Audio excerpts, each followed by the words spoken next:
Buenas, amigos do campo, sejam mais uma vez muito bem-vindos ao Dúvida Rural. Eu sou Alex Equini, o seu comunicador, e aqui nós trazemos para vocês informações, conhecimento e experiência daqueles que vivem do campo e para o campo. E no episódio de hoje a gente vai conversar sobre manejo florestal, manejo de produtos florestais madeireiros e não madeireiros. Então, se esse assunto é do seu interesse, fique aqui com a gente. Este é o Dúvida Rural, o seu canal de respostas do meio rural.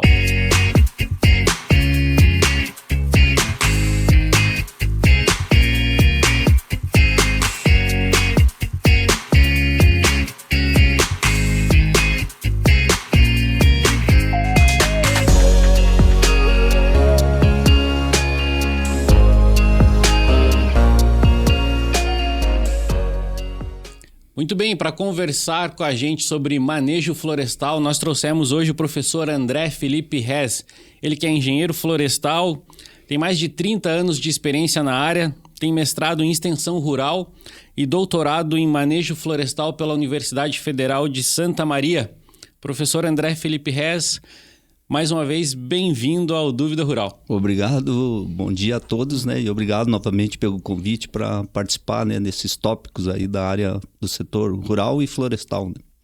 Muito bem, professor André, o professor já é da casa aqui, mas assim, eu gostaria de, antes de começar a falar sobre manejo florestal, né, que o senhor falasse para a gente, né, para os nossos ouvintes, aqueles que nos acompanham, um pouco da sua trajetória, da sua história, da sua experiência, né, da sua ligação com o manejo florestal. Então, eu me formei em 93 e a partir daí fui trabalhar na área de manejo em empresas florestais. Posterior, eu trabalhei com licenciamento ambiental, né, na época, e corte de vegetação, também vinculado ao uso dos recursos florestais. Posterior, fui fazer mestrado. Aí me tornei professor, né, lecionando um curso de biologia, e em 2007, né, finalizando o doutorado, aí assumi aqui o curso de engenharia florestal, né, como professor do curso aqui da UDESC de Lages. E mais de 10 anos aí fazendo pesquisa com, principalmente aqui, floresta nativa, com a espécie araucária. O que a gente vem tendo, professor, várias informações a respeito de manejo florestal, né? Mas eu gostaria que o senhor trouxesse para a gente um pouco da sua definição, da sua visão, né? O manejo florestal, ele busca a exploração, mas a exploração de forma sustentável, né? Mas eu gostaria que o senhor trouxesse para a gente a sua visão de manejo florestal, especificamente manejo de florestas nativas, né? Como é que é essa sua visão sobre manejo florestal, né, com vistas às florestas nativas? Bom, em primeiro lugar, né, o manejo é parte da ciência florestal. Existe desde as primeiras escolas, né, de engenharia florestal da Alemanha a ciência do manejo. Essa ciência visa o quê? Você retirar os produtos que você tem na floresta com base no conhecimento do crescimento, da idade ou outras informações, né, que você possua para que você consiga intervir na floresta.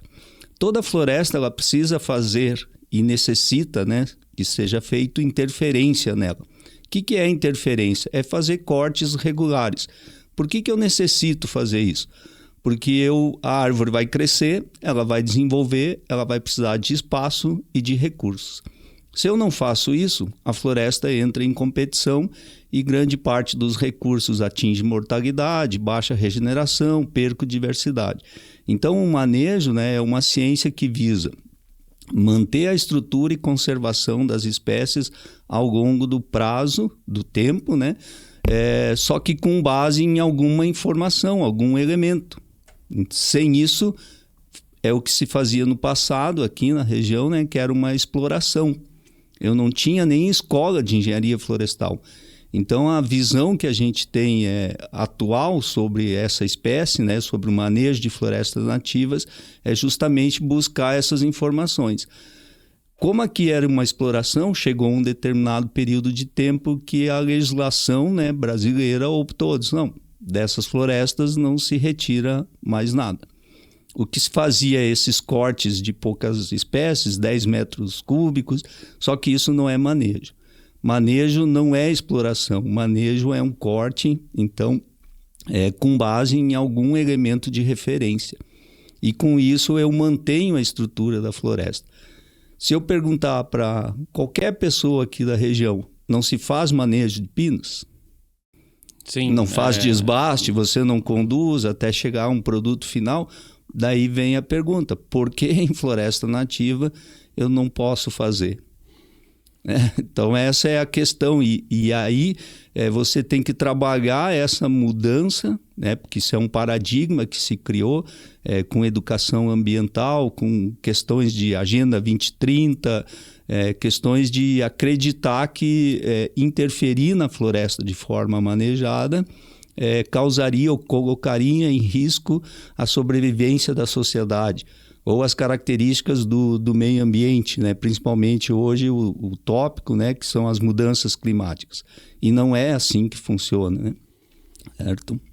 A floresta muitas vezes é tratada como alguma coisa que está ali no fundo da propriedade que o produtor não pode usar. Uhum. Né? Eu gostaria que o senhor trouxesse para a gente a sua visão da floresta, como recurso. Então, né, o senhor falou ali, né, de exploração com base nos recursos, mas eu gostaria que o senhor falasse dos recursos florestais não madeireiros, né, da importância da floresta, né, em função desses recursos para aquele, né, que possui uma propriedade no meio rural.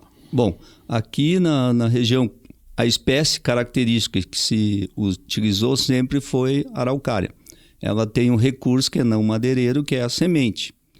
Hoje em dia, o que o proprietário tira de valor econômico dessa floresta? O que ele consegue retirar dali? Madeira não consegue, né?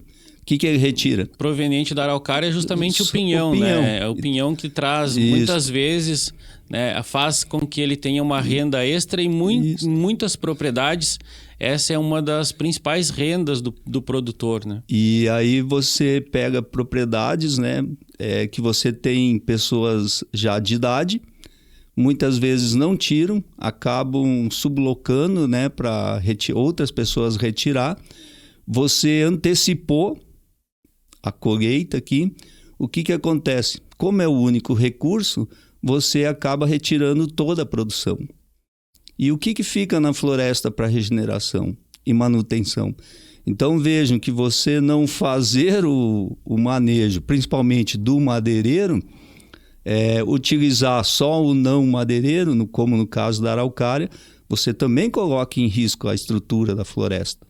Você está colocando em risco a espécie.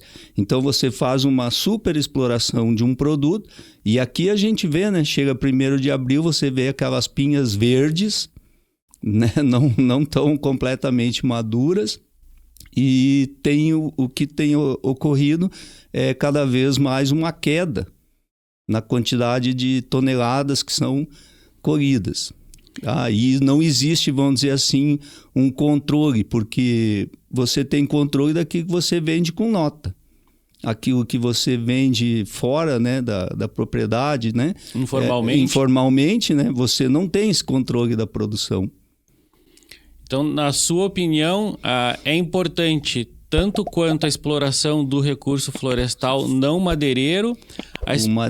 O madeireiro também por Sim. conta de questões produtivas. Sim, para manter a produção de sementes também, né? A reprodução da espécie e, ao mesmo tempo, você ter o recurso madeireiro.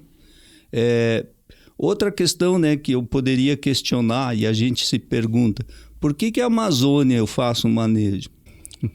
Pela diversidade característica das Não é uma floresta espécies nativa? Uhum. Então, por que aqui, né, a floresta nombrófila mista, que é a floresta de araucária, vai dizer que o manejo não funciona? Se a ciência do manejo é uma só? Então, a gente se pergunta, se coloca em xeque essas questões, né, e fica sem resposta. Os trabalhos que a gente fez aqui pela universidade contribuiu para entrar no novo Código Ambiental aqui de Santa Catarina em 2018, com um item lá que seria a capacidade de você fazer planos de manejo florestal para a espécie araucária. Hoje em dia está arriscado, foi retirado. A Alesc discute, tenta reverter isso e não consegue. Tá? Então, o que acontece? Você vê que tem uma estrutura, né, pública, o manejo não precisa de lei, as leis já existem, você tem o Código Florestal, tem lei da Mata Atlântica, você tem inúmeras leis que permitem e regulam o manejo florestal. A questão é que o órgão, né, as instituições que, vamos dizer assim, que executam, não autorizam você fazer o manejo. E quais são os principais fatores para essa não autorização do manejo, no caso da araucária, por exemplo, professor? Como é que eu vou te dizer de um jeito único? É questão de ambientalismo. De forma bem simples, né? São pessoas que muitas vezes não conhecem o recurso florestal, não sabem nem o que se trata do manejo, aquilo que se refere, mas que têm em mente que não se pode cortar árvore. Mas a araucária, por exemplo, é uma espécie que está entre as espécies ameaçadas de extinção, né? Espécies vulneráveis, espécies com risco de extinção. O senhor acha que poderia também ser um dos fatores que impede hoje o manejo da araucária? Não. Não? Vejam bem, a araucária entrou na lista, quem deveria ter feito, né, isso é uma doutora, fez doutorado na Federal do Paraná, e ela fez um levantamento dessa legislação, né, e como que a araucária entrou na lista. Quem era para fazer porque uma espécie, para entrar na lista, ela precisa de um estudo. Para a araucária não tem esse estudo. Não existe. Não existem estudos de diversidade genética, de densidade. Diversidade. Não, existem publicações, né? Mas eu digo, para a espécie, pela IUCN, para ela entrar na lista, você precisa de um estudo de quantidade, de redução da área, da característica genética. Você precisa ter um complemento desses estudos. O que aconteceu? Quem era para fazer esses estudos era o Jardim Botânico do Rio de Janeiro. Ele não fez, terceirizou, e a empresa terceira também não concluiu o estudo e simplesmente foi incluída na lista. Que na época foi lá vamos dizer assim, do período mais ascendente que a gente teve aqui no país, que foi a questão do desenvolvimento sustentável, né? No sentido de sociedade, de uso de recursos. Então estava o Eco 92, esses protocolos, isso tudo em voga. E a araucária, então, acabou, como outras espécies, sendo incluída na lista. Tá? Então, isso não é motivo. Só para você ter ideia, a Floresta Dombrófila Mista tem quase 2 milhões de hectares. Certo? Se você pegar, em média, 300 árvores por hectare que você encontra nas propriedades, para mais, isso dá milhões e milhões de árvores. Então, redução da população não é um fator. Inclusive, o manejo preconiza que, se você tiver um indivíduo de uma determinada espécie e você favorecer o manejo, as pessoas vão ter interesse naquela espécie. O que acontece hoje é que o proprietário tem o recurso e não pode usar. Qual é o interesse em você ter esse recurso? Suponha, eu te dou uma Ferrari e tiro a chave de você, eu sempre dou esse exemplo. Não deixo você usar, você vai querer conservar e manter o carro lá na garagem sem usar? Você vai perder completamente o interesse por aquele bem. A mesma coisa acontece com os recursos. Então a gente precisa fazer o quê? Que é um programa de extensão, né, que eu iniciei esse ano, de uma mudança de mentalidade, de quebra de paradigma, de enxergar a floresta como o uso múltiplo do recurso. O que é o uso múltiplo do recurso? É você manter o benefício econômico, social e o ambiental. Isso é uso múltiplo, não usar todos os fatores, né? De árvores não madeireiros, mas sim você manter a sociedade, o meio ambiente, o ecossistema e a parte econômica. Então, falar que eu faço desenvolvimento sustentável quando eu tenho recurso florestal que não pode ser utilizado, eu estou pecando nesses 3 sentidos. Eu impeço que as pessoas tenham renda, que se desenvolvam socialmente, e eu ainda prejudico muito mais as condições da estrutura da floresta. Perfeito, professor. Mas levando em conta, por exemplo, a área de abrangência da araucária, né? A gente está falando aqui da araucária. A gente vê lugares como na região aqui de Painel, Urupema, São Joaquim, né? Alta densidade, né? na floresta ambrófila mista de indivíduos de araucária. Mas talvez não seja a mesma realidade que a gente veja, por exemplo, no oeste do estado, né? Que a gente veja também em outros estados, já que a araucária...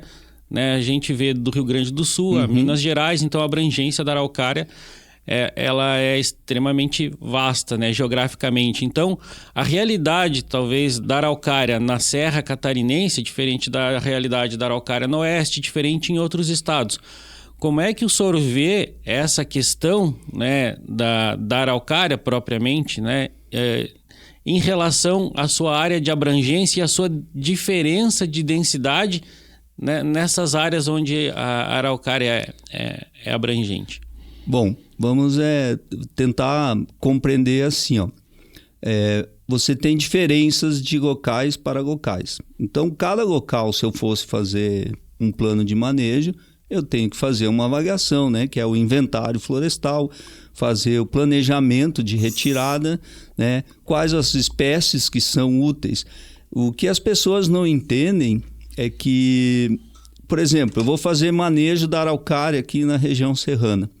Que outra espécie de valor econômico eu teria hoje em dia? A gente tem o Podocarpus, por exemplo, mas é outra espécie que está também na lista de espécies ameaçadas de extinção, né? Daí tu consegue pensar em manejar a araucária só pela araucária, sem pensar no Podocarpus, ou tu também tem que associar essas espécies num plano de manejo? Na verdade, você vai usar as espécies que têm valor econômico e trabalhabilidade, né, ou finalidade de uso. Vejam bem, a Amazônia, eu acho que nem 10% da diversidade é explorado de madeira. E as pessoas acham que o manejo vai lá e corta a floresta inteira. Não, né? E o ciclo lá são 30 anos ou mais, algumas espécies 25. Então é como no Pinus, eu tenho um ciclo, eu busco esse elemento, busco a informação e eu vou trabalhar com aquelas espécies que realmente têm finalidade econômica. Aqui a região, tirando a araucária, algumas canelas, cedro que quase você não vê, ipê, eu estou diminuindo a diversidade, porque o que acontece com a floresta quando você não faz manejo, e principalmente com a araucária, que é uma espécie dominante? Ela fecha o dossel. Uma vez que ela fechou o dossel, ela impede a entrada de luz. Dá, vamos dizer assim, uma diminuição na temperatura, e eu evito, né, muitas vezes, condições de conseguir fazer quebra de dormência de outras espécies. E aí está acontecendo o que ocorre hoje, formando a araucária uma floresta regular. Tem áreas aqui que a distribuição é quase que nem pinos. Eu tenho uma, né, quem não é da área, isso dá uma distribuição normal, como se fosse uma floresta plantada. Então, vejam bem... A maioria dos indivíduos em torno da média, né? Poucos indivíduos pequenos, poucos indivíduos grandes. Concentrado ali nas classes de 30 até 50. Isso se dá por conta da falta de manejo. Da falta de manejo, na sua opinião. Mas levando em conta que esse manejo, então, né, que o senhor falou, também tem influência de outras espécies, né, dentro da floresta, né? Então, não seria viável também pensar numa recomposição dessa floresta antes do manejo? Por exemplo, entrar com um plantio, por exemplo, de espécies como cedro, como podocarpus, né? Pensar num manejo pós-recomposição.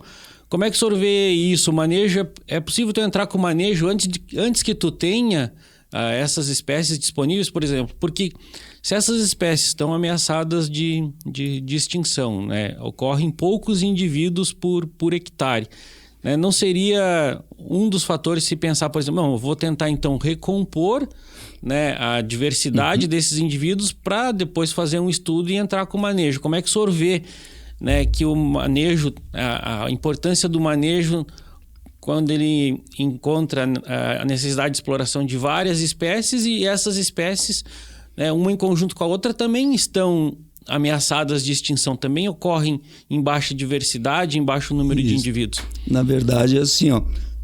Desculpa. A gente tem que entender a região aqui e as condições de floresta, né? Vamos dizer assim, quase que no... Vamos colocar aqui o sul, né? Paraná para baixo. O que você tem aqui?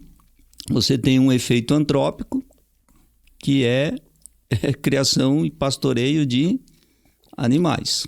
Pecuária, pecuária de forma geral. Embaixo, no chão, na floresta. Ela destrói a regeneração. Então eu teria que, pensando, né, vamos dizer assim, quem pensa em conservação deveria isolar essas áreas. E uma vez que você começa a abrir a floresta, você começa a mexer, abrir clareiras, né, vai regenerar automaticamente. Fazer plantio, fazer silvicultura, olha, seria uma área que eu teria o quê? Uma quantidade mínima de indivíduos. Porque vários pesquisadores, eu já tive várias discussões a respeito de manejo com outros pesquisadores. Alguns estados queriam fazer plantio puro de araucária. Daí eu disse, espera aí, como assim? Então eu vou transformar agora a araucária em floresta de pinos? Não que isso seja errado, mas qual é o sentido de você ter a floresta nativa e aí fazer um plantio puro da espécie, sendo que você tem no fundo de casa, na tua propriedade? Entende? Aí como é que eu vou... Então, aquela crítica que se tinha de homogeneidade de plantio de pinos e que isso era horrível para o meio ambiente, eu vou fazer isso com a araucária ou com qualquer outra espécie? Então eu estou deixando de ter floresta nativa e estou homogeneizando o meio ambiente de uma forma completa. Então quer dizer que em termos ambientais isso é pior do que eu que quero fazer manejo. Então é isso, eu não preciso fazer plantio, né? Tem propriedades aí que tem mais de 500 árvores só de araucária. Aí você vai lá, vai tirar 10% dessa quantidade de árvores por hectare de um determinado diâmetro. Isso é um reflexo mínimo na floresta. E só que você faz uma abertura que favorece que outras espécies consigam novamente regenerar, né? Então, para fazer plantio antes, teria que ser uma área totalmente, vamos dizer assim, degradada, né? Que não é o caso, né, de muitas propriedades aí. E aqui a gente tem que pensar o seguinte, ó, são pequenas e médias propriedades. Não é que nem a Amazônia, que o pessoal faz plano de manejo de 10 mil, 20 mil hectares ou mais. Aqui você tem propriedade de 100, 200, né, e fragmentos de floresta. Então eu não vou conseguir fazer aqueles cortes anuais, como se faz em pinos. Eu vou ter que fazer ciclo de 20, 25 anos e talvez fazer, como na Alemanha, um manejo comunitário. Certo? Eu vou juntar as propriedades e num determinado mês, num determinado dia, eu corto essa madeira e coloco à disposição para venda, né? A Áustria faz isso, a Alemanha faz isso, né? Menos, mas a Áustria faz. A Áustria explora de floresta nativa 1,4 milhão de hectares. Como se fosse uma cooperativa de produtores, vou chamar assim, de produtores florestais que detêm as florestas nativas e que no conjunto dessas propriedades se tem um estudo, um plano de manejo florestal e que de tempos em tempos, não necessariamente anualmente, como o senhor está falando, né, se for pensar no caso da araucária, então se teria a possibilidade de um corte sustentável, digamos assim, a ponto de não interferir na diversidade genética, de não interferir no crescimento e de, ao mesmo tempo, gerar recurso para o produtor. Sim, isso aí. Você teria todo um controle, que é o uso múltiplo, né? Que seria o econômico, o social e o ambiental. Então, você tem um uso múltiplo desse recurso. É assim que a gente tem que enxergar, né? A opção que a gente fez no passado de legislação pura, hoje ela não se adequa mais para essa floresta, porque eu estou perdendo recurso e eu estou degradando a estrutura dessa floresta. E tem poucas pessoas que percebem isso. Então a tendência e veja bem assim, ó, tem a legislação, tem tudo, e não tem crime ambiental com araucária? Sim, isso ocorre diariamente. Então, faz 4 décadas aí que não é autorizado o manejo, planos de manejo, mas você tem crime ambiental diário, inclusive em áreas, né, como Urubici, onde desenvolve turismo, eles estão derrubando a araucária para construir chalé, construir cabana e outros tantos crimes que a gente vê. Então, quer dizer que está na hora, talvez, do poder, né, público rever essa característica, né, e mudar essa situação, porque caso contrário, eles vão continuar fazendo crime e a floresta vai continuar sofrendo. A floresta, né, ela sofre ou por efeito antrópico ou por efeito natural. Algum distúrbio ocorre sempre. E esse distúrbio nada mais é do que garantia de sobrevivência dela. Muito bem, para você que está nos acompanhando neste bate-papo com o professor André Felipe Rez, nós estamos conversando sobre manejo de florestas nativas, manejo florestal madeireiro e manejo florestal de recursos florestais, também não madeireiros. Eu peço que você se inscreva no nosso canal, se ainda não for inscrito, e também nos acompanhe através das nossas redes sociais. E professor André Rez, então, na sua opinião, a floresta hoje ela está sendo subutilizada, né, do ponto de vista do manejo florestal, né? Poucas políticas públicas têm tratado disso. Como é que tem sido isso, né? Como é que as questões políticas estão tratando desses fatores? Na verdade, tudo que é referente a manejo está riscado em vermelho no site lá do IMA. Do IMA foi revogado as instruções normativas de corte, supressão de... Você tem supressão lá que acho que é de estágios iniciais, né? Que para mim também é algo muito estranho. Quer dizer, eu estou cortando regeneração que poderia um dia virar uma árvore clímax. Então, araucária, eu acho que casos extremos, né? Que é autorizado o corte. Risco a... talvez em risco a propriedade ou a vida de uma pessoa. Se você pensa, né, vamos dizer, eu gostaria de manejar araucária, você teria que fazer o plantio, você teria que cadastrar esse plantio lá no IMA, né, ter nota das mudas e manter o alinhamento. Caso contrário, se você perder alinhamento e deixar uma regeneração, vamos dizer assim, crescer no chão da floresta, talvez no futuro se caracterize como uma recomposição da floresta, e aquela floresta acabou se tornando uma floresta nativa, digamos assim, naturalmente, né? E aí não autoriza o corte. Então, essa então seria uma alternativa se o produtor pensar hoje em explorar a araucária, trabalhar com um plantio homogêneo na sua propriedade, mas uma vez que ele comprove que a araucária foi realmente plantada e mantém os tratos silviculturais, né, que o senhor falou, de limpeza. Você tem outras alternativas que essa de enxerto, né, para semente, né? Tem a de madeira, enxerto de madeira e enxerto de semente. Mas você vê poucas iniciativas nesse sentido. É aquilo que eu falei, várias propriedades. Dá um exemplo, uma que eu acompanhava aqui na Fazenda das Pedras Brancas, para frente lá. O proprietário tinha 150 hectares de área. De floresta? Não, de área total na propriedade. Na propriedade. 84 era com araucária. Quando você falava para ele que tinha que plantar, né? Mas para você fazer manejo, você vai ter que plantar. Eu disse, mas eu vou plantar onde? Minha propriedade inteira é de araucária. Tanto que ele nem tirava pinhão, né? Porque era um senhor já de idade, sozinho, os filhos não moravam. Nem ele morava lá, né? Tinha um caseiro, mas não tirava pinhão, soltava porco para comer, justamente para não nascer. E aquele outro fator, né? Que as pessoas acabam cortando mudas, né? Regenerando para não atrapalhar, né? Não acabar retirando espaço da área. Então ele não tinha, acho que tinha uma meia dúzia de cabeça de gado, o resto era floresta. Daí você falava para ele, não, eu autorizo você fazer manejo, mas você vai ter que plantar. Aonde?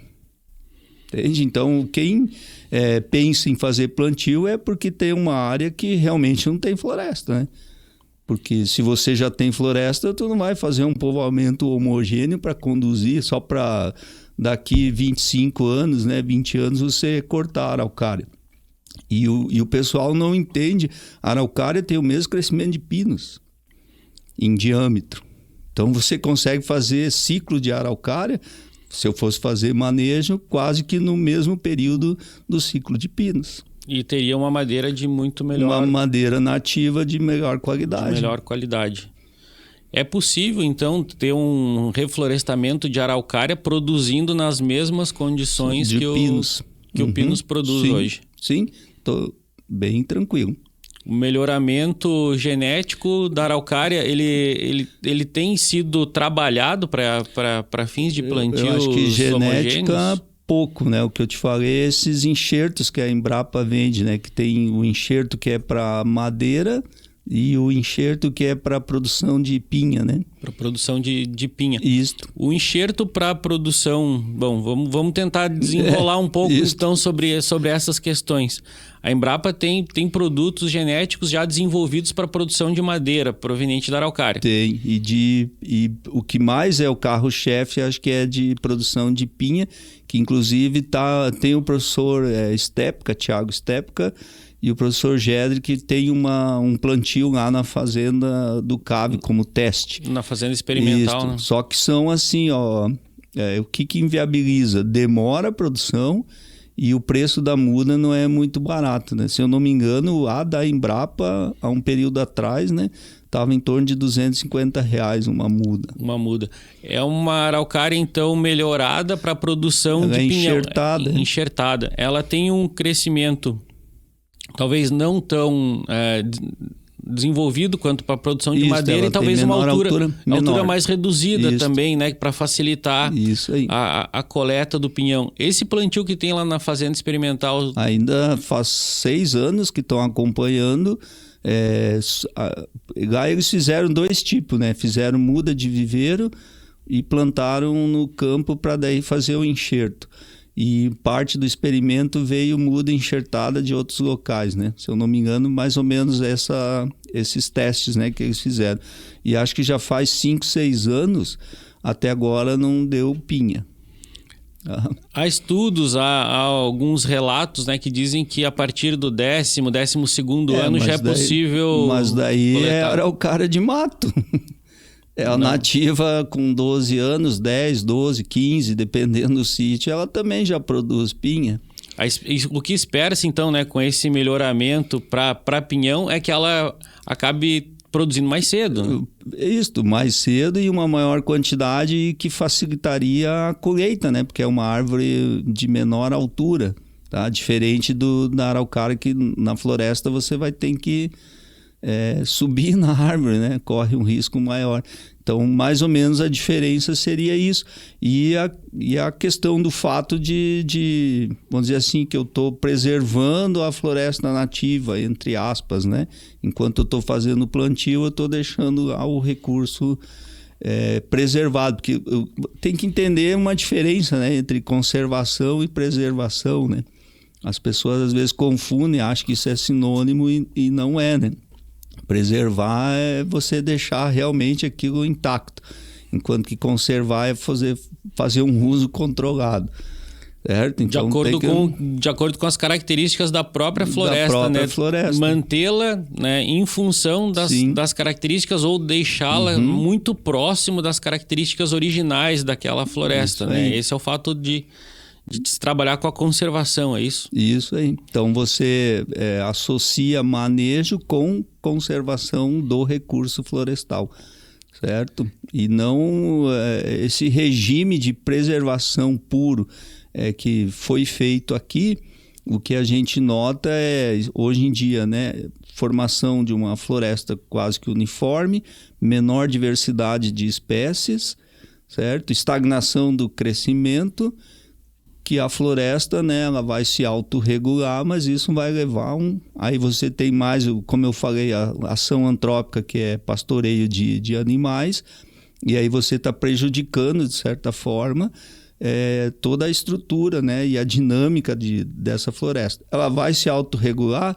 Vai, só que a autorregulação de uma floresta, ainda mais como uma espécie longeva, que é o caso da araucária... Pode levar gerações. Eu nem vou ver, né? Eu não posso... Eu avalio e os trabalhos que eu faço, eu consigo avaliar a estrutura dessa floresta hoje. Agora, mantendo assim... no futuro dizer que ela vai desaparecer, aí já é hipóteses, né? Aí eu já não... é um terreno que, como é que eu vou te dizer, que é de modelagem, de prognóstico, e todo modelo, né, tem erro associado. Então, o futuro não tem, só quem tiver aqui para realmente ver o que vai acontecer. E dessa mesma forma de pensamento, será que o plano de manejo feito hoje para a araucária também não pode levar gerações, né, para que tu possa, por exemplo, se cortar daqui a um tempo, levar gerações para que tu possa cortar de novo, né? Porque em função da longevidade da araucária isso também é possível, né?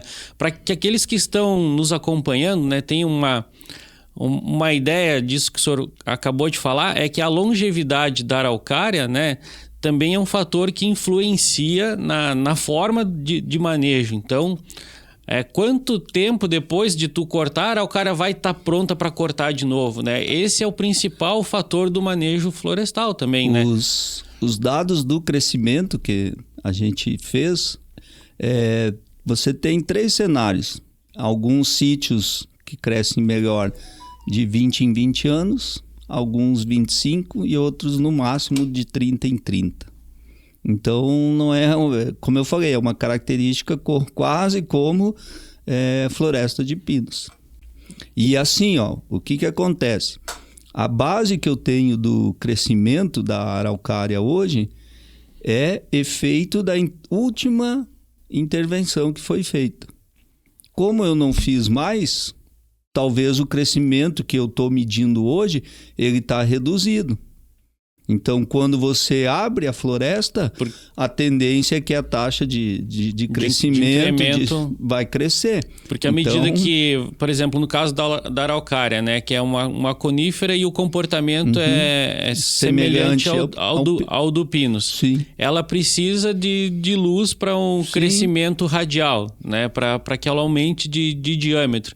Então, o que o senhor está dizendo para a gente é que, à medida que essa exploração, digamos assim, que essa abertura de floresta vai acontecendo, tu vai permitindo com que a araucária mais rapidamente chegue num ponto de corte. Você reduz o ciclo de cortes entre um período e outro. Porque tem que entender assim na área florestal. Toda floresta, assim como uma plantada, você tem grande número de indivíduos, que a gente nomina, né, de densidade, que é o número de árvores que eu tenho por um espaço físico. Isso ocorre também numa floresta nativa. Eu tenho esse grande número de árvores e eu tenho que fazer esse controle. Então, o que eu vou regular? É o número de árvores para que as remanescentes, né, aquelas que permanecem lá, elas tenham mais luz e recursos para o crescimento. Porque toda árvore ela vai passar de uma muda para uma árvore adulta, principalmente essas espécies, né, como a gente falou, de finalidade nobre, de maior valor econômico. Elas são as espécies clímax. Por exemplo, quando você fala, vou manejar só araucária ou o conjunto? Eu vou manejar o conjunto das árvores que tem valor. Porque quem que vai fazer manejo de bugreiro? Eu nem vou tocar, né, no bugreiro. Manejo de pitanga ou sucará, que são espécies aí, né, que são nem são árvores, né, são as mirtáceas, né? São arbustos, arbustivas, né? Essas aí vão ficar intactas. Então, o que a gente fez na época para o Código Nacional aqui Ambiental de Santa Catarina, a gente fez o plano, a descrição do plano de manejo, que é você separar a área, dividir isso em talhões, fazer o inventário, ver o crescimento, as condições de crescimento, ou fazer redução de área basal, que são os chamados modelos policíclicos de manejo, como ainda é feito na Amazônia, e eu vou acompanhar tá? A cada 2 anos. Vou deixar árvores para nidificação, fazer trilha de arraste, fazer planejamento, porque a araucária não vai ter como você usar um sistema totalmente mecanizado, né? Até mesmo porque as de maior diâmetro, essas máquinas, né, elas não conseguem abraçar. Então você vai ter que ainda fazer um sistema semi-mecanizado, fazer acompanhamento, né? Então, não é chegar assim, o governo autorizou e eu vou sair cortando. Vou sair fazendo estrada para chegar na araucária que eu... ou vou sair cortando o que eu tenho. Não, toda a propriedade vai ter que ser feito um planejamento, um estudo. E isso, o que as pessoas têm que entender, que esse manejo, esse planejamento, ele pode ser, né, dependendo... feito pelo próprio proprietário. Na Áustria é assim, né? Pequena, média propriedade é um órgão de extensão, tá? Que existe lá. E as propriedades maiores, daí tem um acompanhamento com o engenheiro florestal. Então, isso tem um custo. Ou esse custo é absorvido pela sociedade, pelas instituições públicas, ou absorvido, às vezes, pelo próprio, né, proprietário da área. Então não é chegar, o manejo está liberado e eu vou sair cortando. Não, tem que ter todo um planejamento e elaboração e acompanhamento posterior.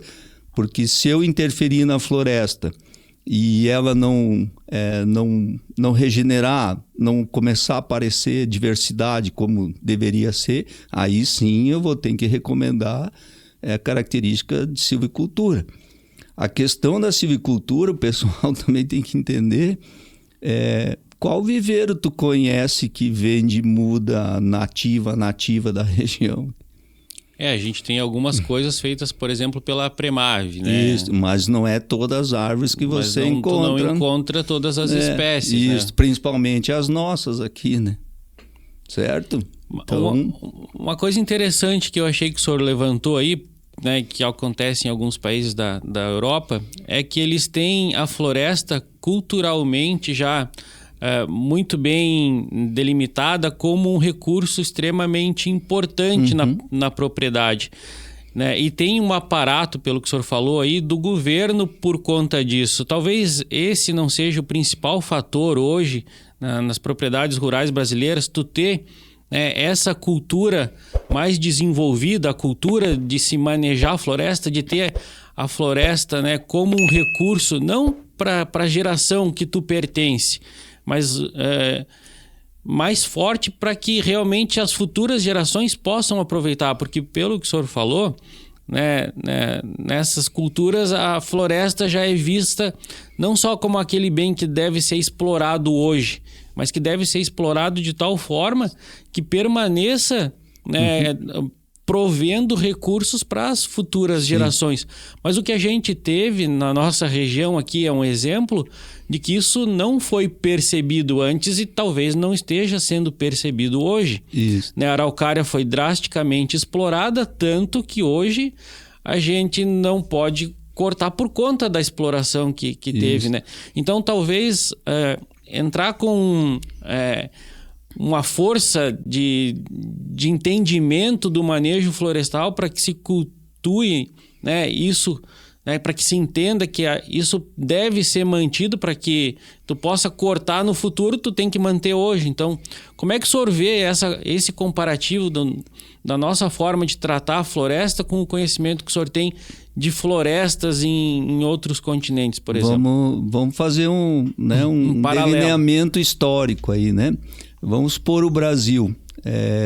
Quando se fez exploração de araucária, você não tinha curso de engenharia florestal e você, como qualquer outro lugar no mundo, enxergava o recurso como sendo infinito.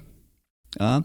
Tanto que aqui o forte da exploração lá na década de 60, o primeiro curso de florestal iniciou na década de 60, acho que a primeira turma 5 anos depois, e aí já tinha pinos e tinha eucalipto, né? Já tinham colocado essas espécies, principalmente em São Paulo, e grande parte dos estudos daí da engenharia florestal, principalmente na minha época, que eu era estudante, né? Quase 30 anos atrás, né, que eu entrei na faculdade em 88, os professores só trabalhavam com pinos e eucalipto, algum outro com alguma nativa, característica fitossociológica, mas não com foco no crescimento, no manejo, na condução. E isso foi, de certa forma, né, o que... e aí entra a questão do meio ambiente, né? Começaram a explorar, viram que aquilo ali ia degradar cada vez mais e entrou a legislação e barrou, né? Vamos dizer, de certa forma, né, o que a gente tem hoje. Estados Unidos, a mesma coisa. Na década de 40 quase não tinha mais florestas. Chegaram à conclusão que precisava ser feito manejo e regulação. E assim como qualquer outro país. Então a gente não tem essa cultura, por quê? Porque quando, em vez de ensinar o manejo na época e ensinar as pessoas a conduzir a floresta, simplesmente eles barraram. Foi uma medida drástica. Uma medida drástica, necessária, né? Tanto que no meu tempo, o Rio Grande do Sul acho que tinha 5%, 7% de cobertura florestal. Já estava bastante degradado. Hoje você passa acima de 20%, né? Santa Catarina, se eu não me engano, o levantamento do inventário aqui deu 44%. O Brasil hoje tem 67% de cobertura florestal. E aí aquilo que eu volto, que eu falei antes. Está na hora de você reverter essa situação e você passar para o proprietário as instruções de como fazer manejo. Né? Ou os órgãos, né, como o IMA, assumirem, você tem as faculdades, você tem as instituições do governo que podem fornecer esse conhecimento. E aí o proprietário vai enxergar aquilo lá como uma fonte de recurso e não vai fazer mais aquela exploração. Eu escuto muito isso, né? Se eu liberar o manejo, vão cortar tudo que tem, não vão respeitar a quantidade. Não vão. E uma vez que se identifique que aquilo ali é importante, que aquilo ali tem valor. Sim. E que se trabalhar de forma, né, e outra, né, embasada, você já tem a lei de crimes ambientais. Se o plano de manejo diz que eu posso tirar 10, 20 árvores por hectare e a pessoa foi lá e tirou a mais, você barra ele. Agora tu vai ficar um ciclo sem fazer nada. Tu vai ficar mais 20 anos aqui sem intervir na tua floresta. Certo? Você pode punir a pessoa por ela romper. Então é uma questão de ensino, de educação, né? E o pessoal diz, mas não tem gente para fiscalizar. Não precisa. Nesse caso, então, seria um indicativo de que a fiscalização não seria tão necessária, uma vez que culturalmente a gente tivesse, né, esse entendimento do valor da floresta, mas não só o valor da floresta ali, mas o entendimento de que aquilo é um bem, é um recurso que te torna, né, de forma econômica, e a pessoa entende que aquele recurso mantém a característica do solo, do clima, né, da absorção e infiltração de água. Então a pessoa começa a enxergar aquele recurso lá como sendo um mantenedor das condições ambientais, sociais e econômicas dele. Então fiscalização, por que a gente tem fiscalização hoje? Porque cometem crimes ambientais. No início, quando entrou a legislação, você mexia na floresta desde que você pagasse as taxas. Tu lembra disso, né? O proprietário pegava um engenheiro, fazia o levantamento, pagava as taxas lá. Então eu paguei a taxa, eu paguei os impostos, eu posso cortar. Quem não fez isso estava cometendo crime. Daí tem que fiscalizar. Então é assim, eu acho que é uma questão de rever essas políticas públicas e eles entenderem, né, essa questão e transmitir essa noção. Implementar essa questão cultural, né, da importância da floresta nas escolas, por exemplo. Sim. Desde o... Né? E perceberem, né, que essas 4 décadas de sem intervenção, isso também é muito mais prejudicial para a floresta do que fazer um manejo do que a intervenção controlada. Embasada, né? Intervenção científica, digamos, técnica científica. Isso aí. É aquilo que eu comentei, né? Eu exploro semente, então vou lá e tiro tudo. Mas nunca ninguém, a legislação, os órgãos nunca perguntaram, tá? E se eu deixar 10% da quantidade da produção de pinha para regeneração na floresta? Certo? Ou pegar e sair semeando, então, né? Em alguns pontos onde não tem. Isso a legislação não prevê isso. Eles prevê que você pode explorar e ainda antecipar a data. O Rio Grande do Sul não antecipou, aqui antecipou, né? Acho que a gente já comentou uma vez, né, sobre isso, contigo. A gente já estava conversando. Aqui é antecipado e alguns pesquisadores não concordam. Eu sou um que acho que o que eu vejo é todo mundo colhendo pinha verde. Mas aí tu associa o quê? Fator econômico. Pega uma região que é fria, quase não tem cultivo agrícola no inverno. Quando vem o pinhão, a safra, todo mundo quer obter recursos, porque aquilo é uma fonte de renda para a propriedade, né? Mas talvez o valor agregado, né, no pinhão, por conta da importância dele, né, elevando o preço do pinhão, né, fosse um dos fatores que também trouxesse essa... suprisse essas necessidades econômicas das propriedades, né, sem que precisasse colher mais cedo, né? Tô agregando mais valor, né, dando mais valor a essa espécie por conta das características. Então, tu supria essa necessidade econômica sem precisar. O produtor venderia menos por um preço maior, né? A espécie teria o seu valor sendo correspondido em função da questão ecológica, né? E a gente teria, então, essa compensação ecológica, ambiental, econômica e social também, social, né? E manteria a parte cultural, né? Que é uma espécie que, né, é da região, é usada há anos, foi desenvolvida uma cultura em cima, né, dessa espécie, né? Principalmente, né, financeira, porque a araucária, no período, né, aqui a região era uma das mais ricas do estado. E aqui tradicionalmente se tornou então uma região florestal, que foi substituído depois, né, a questão do uso da araucária pela floresta de pinos. E aí você tem esse conjunto hoje de empresas, né, que usam, né, essa espécie. Então, automaticamente ou historicamente é uma região florestal. Só que, claro, né, eu preciso hoje rever e talvez usar, porque senão eu vou perder mais características da estrutura dessa floresta, eu vou cada vez mais perder áreas, né? Talvez, né? Venda, todo mundo arrendando, e aí eu vou perdendo característica cada vez mais dessa floresta que era original.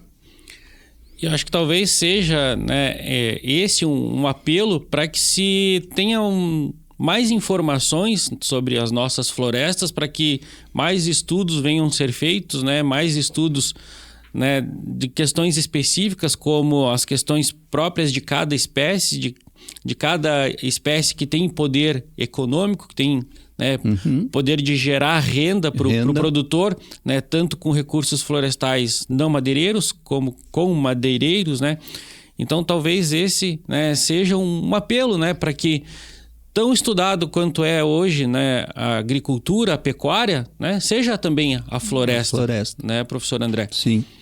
Para você que está nos acompanhando nesse bate-papo aqui com o professor André Felipe Rez, ele que é doutor em manejo florestal, peço que você se inscreva no nosso canal, se ainda não for inscrito, e nos acompanhe também através das nossas redes sociais. E professor André, falando, né, nessa possibilidade de amparo, né, relacionado a estudos na parte florestal, né, talvez seria um papel da extensão rural também, né, ter profissionais direcionados para a área florestal, assim como a gente tem, né, no nosso estado muito bem desenvolvido a extensão rural para agricultura, para pecuária, né, talvez, como é que o senhor vê isso, né, a questão florestal e a extensão rural no nosso país? A gente poderia ter uma melhora, né, no entendimento, na cultura, né, na visão sobre a floresta, com a extensão rural mais atuante. Como é que é a extensão rural hoje, o que poderia ser feito em relação às questões florestais, por exemplo? Aqui, Rio Grande do Sul, os órgãos geralmente não tinham essa base florestal, né? Na EPAGRE, por exemplo, que é de Santa Catarina, eu conheço poucos, né, extensionistas que são engenheiros florestais. E justamente porque eu lembro que Santa Catarina, há anos atrás, você tinha aqui a questão da Bracatinga. Então eu lembro alguns engenheiros da EPAGRE florestais na época, né, desenvolvendo, acho que não deu muito certo, porque hoje não se ouve falar mais, né? Você tinha o manejo do palmito, que hoje também não tem mais. A araucária nem chegou a pegar, né, essa parte da extensão rural. Então eu vejo isso como extrema importância, principalmente na educação, na formação e inovação, né? Levar a inovação no sentido de monitoramento e condução desses recursos florestais. Então, você dar treinamento, repassar isso para a pessoa, né, é de grande importância. E isso provavelmente tem que vir dessas instituições, né, tanto de extensão rural, quanto universidades e outros órgãos, né, atuantes, né? Você tem polícia ambiental, você tem que fazer formação das pessoas, e isso é de extrema importância para levar essa educação, essa conceituação, para que você mantenha o recurso. O pessoal fala, né, você colocou a geração futura. Vamos dizer assim, eu tenho um certo receio, porque ninguém pensa na geração futura, você pensa no presente. Você não está preocupado lá com Então, se você mantendo o presente, o recurso hoje, automaticamente no futuro esse recurso vai se manter, né?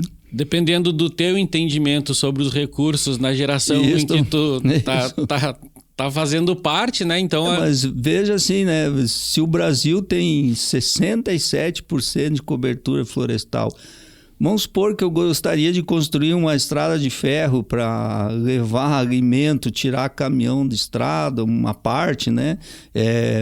Levar a inovação, levar a tecnologia para uma região. Fosse fazer uma linha reta de ponta a ponta no Brasil, eu ia chegar num ponto lá que... Não, peraí, aqui tem um nicho ecológico, que tem uma espécie que você não pode fazer e já barra a tua construção. Não sei se você lembra isso quando foi a ampliação da 101. Ali para frente de Florianópolis tinha acho que era uma espécie de coruja, e aquilo ali ficou o quê? Mais de 5, 6 anos até eles permitirem que fosse feita a ampliação. Eu dou um exemplo para os meus alunos, e você, acho que foi quando foi meu aluno, a gente foi para o Taimbezinho, não lembro se tu foi na época. Bom, enfim, lá a estrada para chegar no Taimbezinho, Cambará do Sul, ainda é de chão. E a empresa porque daí o Taimbezinho, né, quando eu era guri, porque eu nasci perto ali, né, da região, eu ia lá, a gente acampava e era tudo proprietário. Pessoa que plantava, criava gado, que sobrevivia ali. Resolveram transformar no Parque Aparados da Serra. Até hoje tem gente que não foi indenizada. O governo não montou infraestrutura, terceirizou o serviço para uma empresa, e essa empresa agora quer abandonar porque você não consegue chegar lá. É tudo estrada de chão. E aí um dia eu perguntei para um senhor de um restaurante em Cambará. Ele disse, não, é que parece que o ICMBio, o órgão lá, descobriu que tem uma perereca aqui na beira da estrada e não autorizam fazer asfalto. Então, veja bem, eu criei toda uma infraestrutura, eu indenizei, retirei pessoas que eram tradicionais dali, porque foram para onde? Provavelmente morar à margem da cidade, né? Em alguma cidade onde tinha filhos, famílias, foram morar próximo, perderam toda a parte cultural histórica que era daquele local, receberam um valor menor, porque indenização geralmente é um valor menor, né, do que vale a tua terra, e ainda ficaram às vezes um bom período de tempo. E aquilo lá agora ficou, vamos dizer assim, se a empresa, o governo negou, né, a empresa vai ser obrigada a ficar, mas tu não tem visitação. Então, muitas vezes os empreendimentos, né, como o senhor está me falando aí, eles ocorrem e os estudos depois. Isso. Né? Então, o empreendimento já em andamento, aí uma informação dessa é como se essa informação não tivesse existido de forma prévia antes do empreendimento. Isso, né? aí, então. É aquilo que eu falo, né? Eu tenho uma cobertura florestal, tenho tanto recurso natural, mas aí eu não consigo usar, como que eu vou desenvolver? Eu vou ficar olhando a floresta crescer e a sociedade, sei lá, sem recursos, sem infraestrutura. A Amazônia, né, até hoje, algumas estradas lá não tem asfalto. O Ministério do Meio Ambiente não permite, né, o atual lá não permite fazer asfalto, diz que vai descaracterizar a floresta. Mas, enfim, se tu olhar as notícias, a maior parte da madeira que sai da Amazônia é corte ilegal. Existe plano de manejo, sim, acho que só ano passado foram autorizados mais de 200, ao todo acho que tem mais de 500 planos de manejo autorizados pelo órgão, né, do governo. O resto é tudo corte ilegal. E tirando angelim, alguma outra madeira, onde foi parar essas espécies? Né, o mogno foi tudo para o Japão, o pau-brasil foi tudo para a Europa. E nós nem usamos esse recurso, mas alguém se apropriou e se favoreceu com isso, né? Então é isso que eu falo, vamos mudar essa mentalidade. Vamos enxergar essa floresta como um potencial, já que é um setor, né, forte, como um potencial de desenvolvimento da sociedade. Principalmente incentivar a pesquisa. Hoje em dia, se talvez, olha, dependendo a linha que você pega do governo, principalmente questão de mudanças climáticas, se você mandar um projeto, que é o meu caso, de liberação de manejo, estudo para viabilizar manejo, provavelmente os órgãos não vão nem financiar o meu projeto. Certo? E extremamente importante que a pesquisa seja atuante, né, nas mais diversas áreas, porque a pesquisa leva, né, ao entendimento, traz informação, né, talvez para que algum empreendimento seja viável, né, tu tem a pesquisa científica como embasamento dessa viabilidade. Eu gostaria de aproveitar, né, essa questão e gostaria que o senhor trouxesse para a gente, né, na medida do que vem sendo feito na universidade, do que tem sido possível, né, o que tem trabalhado, né, o que o senhor tem trabalhado, que projetos tem sido realizados, né, na UDESC, hoje na universidade, para essas questões de manejo, o que o senhor tem feito na universidade junto a essas questões?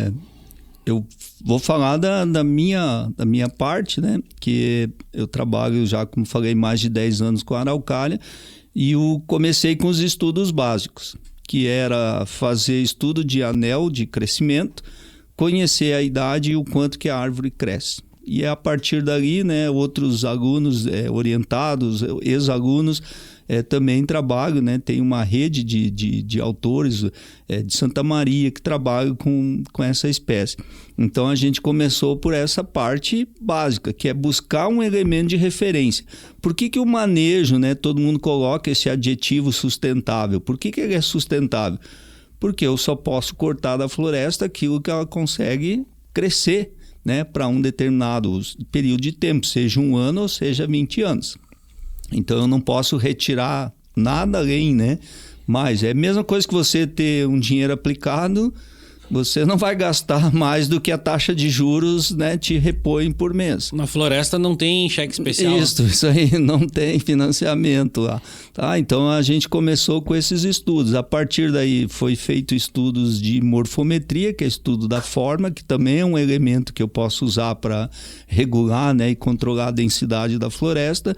Estudo de diversidade, daí foi aonde a gente viu que tem uma redução em uma área, né, acompanhamento foi 18 anos, né, que o proprietário tinha o plano de manejo, tinha as parcelas permanentes, foi feito 18 anos depois o mesmo levantamento e reduziu, acho que em 8 espécies. E a araucária, e é isso que eu falei, né, ela passou de importância, ou seja, de dominância na floresta, passou de 30% para 60%. Então é aquilo que eu falei antes, ela tem tendência a formar uma floresta regular e impedir que outras espécies consigam regenerar, né, e se reestruturar. Inclusive, às vezes, até ela mesma, né? Porque a araucária tem uma característica que a semente geralmente cai do lado da planta mãe. A regeneração é muito maior na proximidade. Isso, né? Porque é através de animais, né? A maior parte Por conta da dispersão da também dispersão da na semente é por animais, né? Então ela acaba caindo do lado da planta mãe e ali você já tem uma competição que impede, né? Ela já nasce na sombra da mãe. Então a gente fez esses estudos de diversidade, viu a característica dessa estrutura, tanto para diâmetro, para altura, para várias variáveis, a distribuição dessa estrutura. Trabalhamos também com produção de pinha, que a média em alguns locais chega a 8 pinhas por árvore. Bom Jardim da Serra, só 3 pinhas por árvore. Então, cada local, né, dependendo da característica, tem maior ou menor quantidade de produção de pinha. Aí a gente fez a parte de contagem de estróbilos, que são os masculinos daí, masculino, né? A estrutura reprodutiva das árvores masculinas. Porque é uma espécie dioica, né? Então ela é fecundada pelo pólen, né? Então a gente contou isso também, associou isso. É interessante isso, né? Que até 50 de diâmetro é quando a araucária mais produz pinha. Acima de 50 a quantidade de pinhas começa a reduzir. E isso está associado, né, com vigor, com capacidade fisiológica, como qualquer ser vivo, né? Tanto homem, né, mulher, tem um período lá que o teu vigor, a tua capacidade fisiológica é maior. Depois disso, tu chega lá no topo da curva, a tendência é senescência. E a árvore é a mesma coisa. Mas é estranho, porque se tu for pensar, né, na capacidade reprodutiva da espécie, quando ela estivesse em senescência, talvez tu pensasse, bom, agora é a hora de ela produzir o máximo possível para que ela consiga ela faz isso gerar antes. Mais indivíduos. Ela faz isso antes, quando mais jovem. Quando mais jovem. Daí... E vejam bem, né, de 50 de DAP é um tamanho razoável já para a araucária. Ela já chegou ali no culmínio, vamos dizer assim, da capacidade de crescimento dela. Tá? Interessante essa informação. E isso serve tanto para macho quanto para fêmea. Tá? A característica é a mesma. A diferença é que a fêmea tem uma taxa de incremento um pouco maior, né, do que o macho, mas não é nada assim tão diferente. E atualmente, né, o que a gente tem feito, foi o último trabalho agora, a gente está usando geotecnologia, drones para fazer monitoramento, né, e acompanhamento. Inclusive funções, né, que a gente ajustou, que você mede a copa e consegue estimar o diâmetro da árvore sem precisar fazer o inventário de campo. Pela relação diâmetro-copa. Isso, diâmetro de copa com diâmetro à altura do peito, né? E outra coisa que o senhor falou ali, né, em produção, talvez daria para ter então uma ideia de senescência da floresta com base na produção de pinhas. Sim. Porque já que o senhor tem uma ideia, né, de que período ela produz mais pinhas, tu sabendo que naquele, né, num período de vida da araucária ela produz mais, no outro período ela produz menos, então um diagnóstico de senescência da floresta seria possível com base no diâmetro e na quantidade de pinha. É um diagnóstico e a gente fez com incremento, né, no tempo. Então eu consigo também, foi onde a gente chegou à conclusão desses ciclos, né, com a taxa de crescimento atual, tá? Entre 20 a 30 anos, certo? O interessante é assim, ó, o incremento médio da árvore, tá, ele é maior. Por quê? Porque lá no passado eu fiz um corte, eu liberei a floresta, a taxa de crescimento dá um up, né? Os últimos 10 anos, algumas árvores de maior diâmetro, eu já tenho redução, tá, de 74% do crescimento. Então eu tinha uma média lá, né, nos anos lá, de 0,7, 0,8 e atualmente está em 0,15. Então, isso é um sinal que a árvore já chegou lá já passou, né, da senescência. Ela está quase já... Porque daqui a pouco acontece que o incremento já não é em centímetro, ele vai para milímetro. Mas isso por conta do tempo e das condições da floresta ao redor desses indivíduos também. Você tem que associar assim, né, competição, que é a densidade, número de indivíduos, e a idade da árvore, né? Então, árvores velhas já tem uma redução do crescimento. E o que acontece aqui, como você não faz manejo, que as árvores novas têm menos taxa de incremento do que as árvores velhas. Tem árvore de 10 centímetros, para tu ter ideia, que cresce 0,3 centímetros por ano. E ela tem 10 centímetros hoje. Para ela chegar numa árvore de 40, ela vai levar 90 anos. Então, é isso que acontece quando você não faz essa liberação. Só que essa árvore de 10 que não consegue crescer, ela vai ficar sem luz. A copa, né, os ramos da árvore, da copa, vão começar a secar, definhar. Ela não faz fotossíntese, daqui a pouco ela morre. Então, ela não tem nem garantia de que ela vai chegar numa árvore adulta se você não liberar espaço e der condições para ela crescer. Então, essa curva seria diferente se ocorresse manejo. Então, a taxa de incremento seria praticamente diferente. Constante. Você manteria um ritmo de crescimento. No tempo, até que ela chegasse na senescência. O que não está acontecendo hoje, ela já diminui a taxa de incremento muito antes da senescência. Muito antes, por causa que ela é uma árvore jovem, né? Tem um diâmetro baixo, só que ela não acha espaço e não acha nutrientes para crescer. Então ela vai acabar definhando, ela nem vai chegar. Se chegar é se eu abrir espaço para ela. Tanto que os estudos de manejo, grande parte hoje em dia estão vinculados a clareiras, aberturas naturais que ocorrem às vezes por efeito climático, né, na floresta. Um vento, um deslizamento, um temporal. E aí o que acontece com as árvores que ficam na borda da clareira? E todos os estudos mostram que daí ela desenvolve copa, ela aumenta a taxa de crescimento e começa a regenerar em algumas espécies que você não encontrava sem que tivesse acontecido a clareira. Que aumenta a quantidade de luz, aumenta a incidência de luz, aumenta a temperatura do solo, né? Muitas espécies dependem para quebrar a dormência. Quebrar a dormência da semente, no caso da bracatinga. Veja a bracatinga, se você pôr fogo numa área, vai tomar conta a bracatinga, coisa que você hoje em dia nem vê nos locais, né?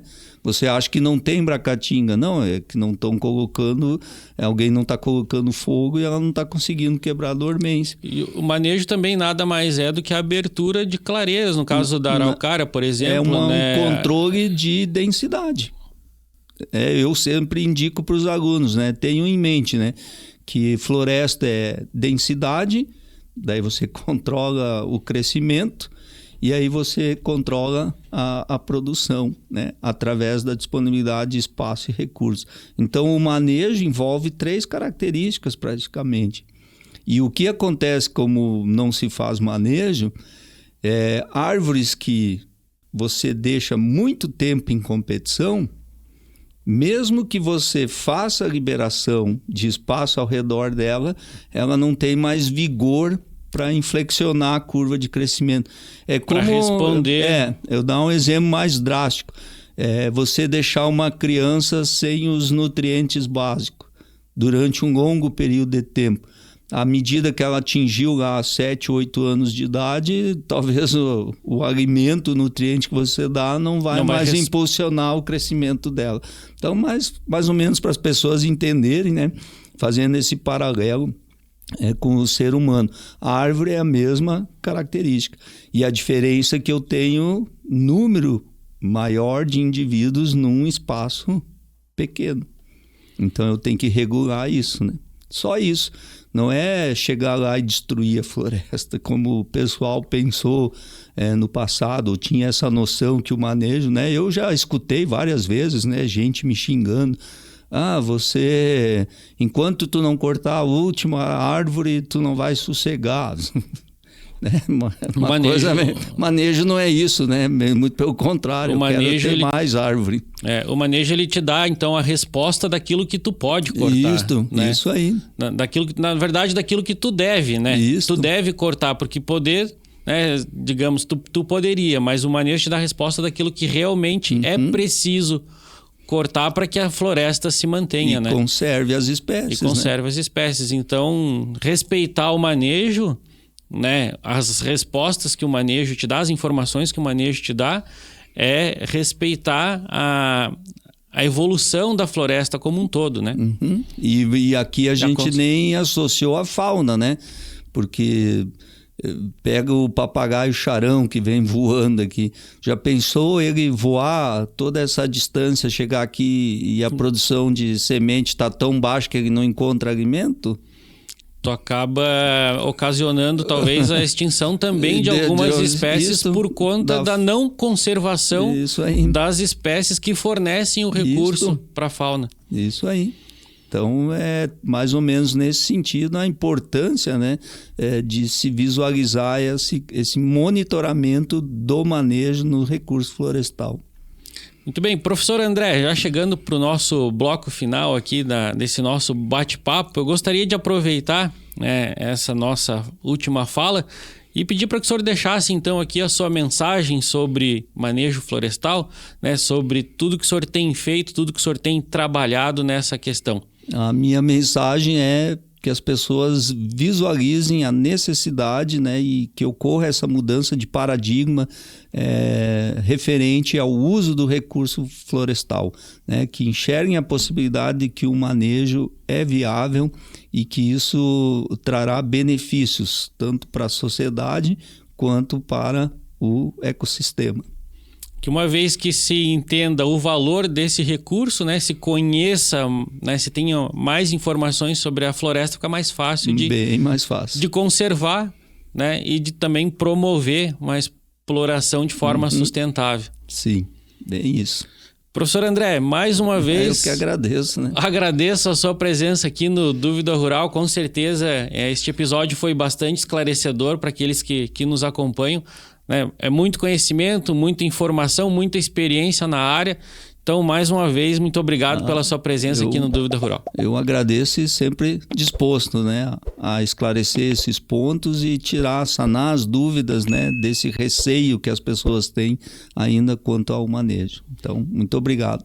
Obrigado, professor. Para você que nos acompanhou, este foi mais um episódio do Dúvida Rural, o seu canal de respostas do meio rural. Até breve.